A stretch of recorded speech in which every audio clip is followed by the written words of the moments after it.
আসসালামু আলাইকুম বন্ধুরা, সবাই কেমন আছেন? আশা করি আল্লাহর রহমতে সবাই ভালো আছেন। আমি আলহামদুলিল্লাহ অনেক ভালো আছি। বন্ধুরা, যেখান থেকে আমার এই ভিডিওটি দেখতেছেন, আপনি বিএনপি রাজনীতি পছন্দ করেন আর না করেন, খালেদা সম্বন্ধে আজকে কিছু কথা বলবো যে তার কি কি অপরাধ, তিনি কেন আজকে জেলখানায় আছেন, তিনি কেন আজকে জেলখানায় বন্দী আছেন। এই বৃদ্ধ বয়সেও তিনবারের প্রধানমন্ত্রী, দুইবারের পূর্ণবারের প্রধানমন্ত্রী। তো আমি আজকে বিএনপির দেশ শাসনের যেই সফল নাকি ব্যর্থতা সেই নিয়ে বিতর্ক থাকতে পারে, সে ব্যাপারে কথা বলবো না। বেগম খালেদা জিয়া সম্বন্ধে, তিনি যে আজকে জেলখানায় আছেন তার আসলে অপরাধ কি?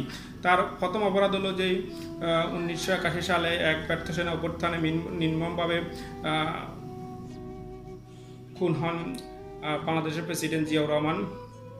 তখন বাংলাদেশের এই ভঙ্গুর রাজনীতি, যাদের কাছে যারা রাজনীতি করার প্রয়োজন ছিল তারা কিন্তু সেভাবে আগায় আসে না। এই কারণে বিধবা হয়েও বাংলাদেশের রাজনীতি, ভঙ্গুর রাজনীতিতে তিনি যোগদান করেছেন। এটাই তার সর্বপ্রথম অপরাধ। যখন তিনি ক্ষমতায় নিলেন তখন দেখবেন বাংলাদেশের স্বৈর শাসকরা ক্ষমতা দখল করে আছে। তখন তার আমলেই সর্বপ্রথম, তার আমলে এবং তার নেতৃত্বে 7 দলীয় জোট সর্বপ্রথম এরশাদ বিরোধী আন্দোলন শুরু করে, স্বৈরাচার বিরোধী আন্দোলন শুরু করে। এটাও তার অপরাধ। যখন এই স্বৈরাচার আন্দোলনে যখন বর্তমান প্রধানমন্ত্রী শেখ হাসিনা যখন তার অধীনেও নেতৃত্বে 15 দলীয় জোট যখন একসাথে যুগপৎ আন্দোলন করেছিল, তখনই কিন্তু স্বৈরাচারী এরশাদের পতন হয়েছিল। তখন কি করলো, আবার পাতানো নির্বাচনে বর্তমান প্রধানমন্ত্রী শেখ হাসিনা এরশাদের সাথে জোট করে নির্বাচনে যাওয়ার একটা পায়তারা করেছিল।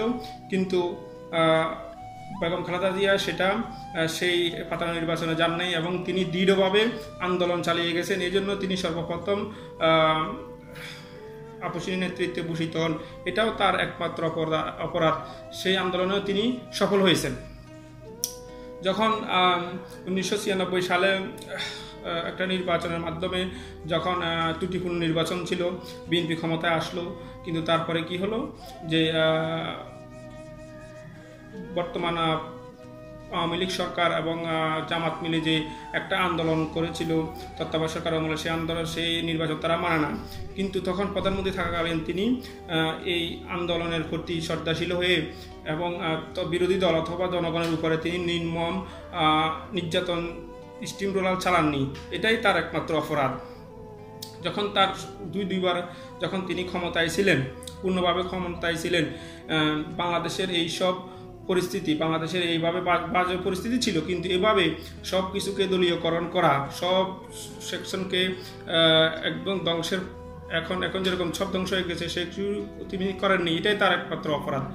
তার অপরাধ যখন তার আমলে তিনি র্যাব গঠন করেছেন দেশের স্বার্থে, যারা সন্ত্রাসের সাথে জড়িত, দলের হোক, বিরোধী দলের হোক, অথবা যেই দলেরই হোক, অথবা সন্ত্রাসীদের কোনো দল নাই, ওই র্যাব তিনি গঠন করেছেন এবং ম্যাক্সিমাম তার নেতাকর্মীকে হত্যা করা হয়েছে। এটাই তার একমাত্র অপরাধ। তিনি দেশের কথা চিন্তা করে এটা করেছেন।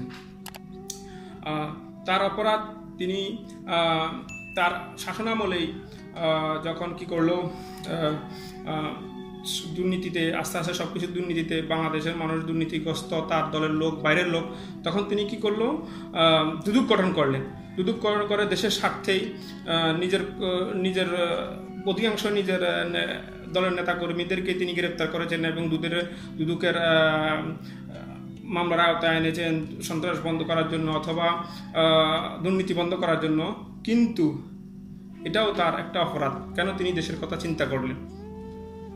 যখন 1/11 সামরিক সরকার যখন আসলো, তখনও তিনি আসলে ইচ্ছা করলে দলীয়করণ করে সবকিছু বর্তমান ক্ষমতাসীনদের মতোই সবকিছু তিনি কন্ট্রোল করতে পারতেন, কিন্তু তিনি সেরকম করেন নাই। তার অনেক নেতাকর্মীরা চেয়েছিল যে এভাবে করেন, কিন্তু তিনি দেশের কথা করে দেশের মানুষের জন্য রাজনীতি করেন বলেই তিনি এরকম সিদ্ধান্ত নেননি। এই জন্য সামরিক সরকার ক্ষমতায় আসলো, এসে কি করেছে, বিএনপির উপরে কিভাবে নির্যাতন স্টিম রোলার চালিয়েছে আপনারা সবাই অবগত আছেন। রাজনীতির বিতর্কার খবর, যখন জেনারেল মনির আহমদ সেনাবাহিনীর প্রধান হবেন, তার আগের সিরিয়াল ছিল ব্রিগেডিয়ার জেনারেল আজিমি।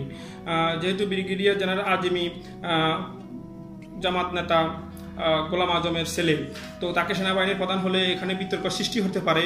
এই জন্য তিনি ব্রিগেডিয়ার জেনারেল আজমিকে সেনাবাহিনী প্রধান বানাননি, বানিয়েছেন মইনুল আহমেদকে। এটাও তার একটা অপরাধ। রাজনীতির একটা কথা আছে, যদি ব্রিগেডিয়ার জেনারেল আজিম যদি সেনাবাহিনীর প্রধান হতো তাহলে বাংলাদেশের রাজনীতি আজ নতুনভাবে লেখা হতো। একাগারের সামরিক সরকার তাকে দেশ ত্যাগে বাধ্য করতে চেয়েছিলেন, অনেক চাপ দেওয়া হয়েছে, তিনি রাজি হন না। এই জন্য তার 2 পুত্র সন্তানের উপর যেভাবে নির্যাতন স্টিম রোলার চালানো হয়েছে ইতিহাসে একটা নজিরবিহীন। এক ছেলে তো মেরে ফেলেছে, আর এক ছেলে আজকে অনেক বছর যাবৎ লন্ডনে আছে চিকিৎসা, তাকে পঙ্গুর মতো করে হয়েছে। যখন তার দেশ থেকে তিনি চিকিৎসার জন্য লন্ডনে গেছেন, তখন তিনি প্রায় আদামরা হয়ে গেছেন, একটা জিন্দা লাশ বলতে পারেন।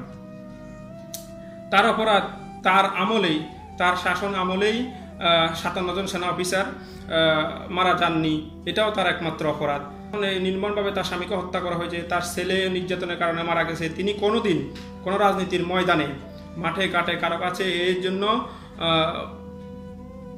করুণা ভিক্ষা চাননি, যে কোনো সমাজে বলেনি, যেটা আমাদের বর্তমান প্রধানমন্ত্রী প্রায় সবসময় বলে থাকেন। নির্মম ঘটনা, এটা বলতেই পারেন, কিন্তু এটাও তার অপরাধ, তিনি এসব করে রাজনীতি করেন না।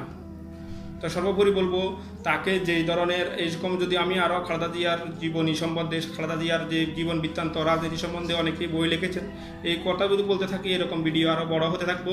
তো আজকে আর কিছু বলবো না। এই রোজার মাসে আসলে তার জন্য করুণা ভিক্ষা চাবো না, শুধু মহান আল্লাহ তাআলার কাছে বলবো তিনি যেন জননেত্রী এবং দেশনেত্রী বেগম খালেদা জিয়াকে সুস্থ রাখেন এবং তাকে নেক হায়াত তাইয়্যিবা দান করেন, সুস্থভাবে আমাদের মাঝে ফিরে আসতে পারে।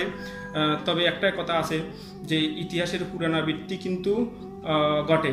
সৃষ্টিকর্তা আমাদেরকে যেন সেই সময় বাঁচিয়ে রাখতে পারেন, সেই দোয়াই করব। তো আজকে এ পর্যন্ত সব ভালো থাকবেন। আল্লাহ হাফেজ, আসসালামু আলাইকুম।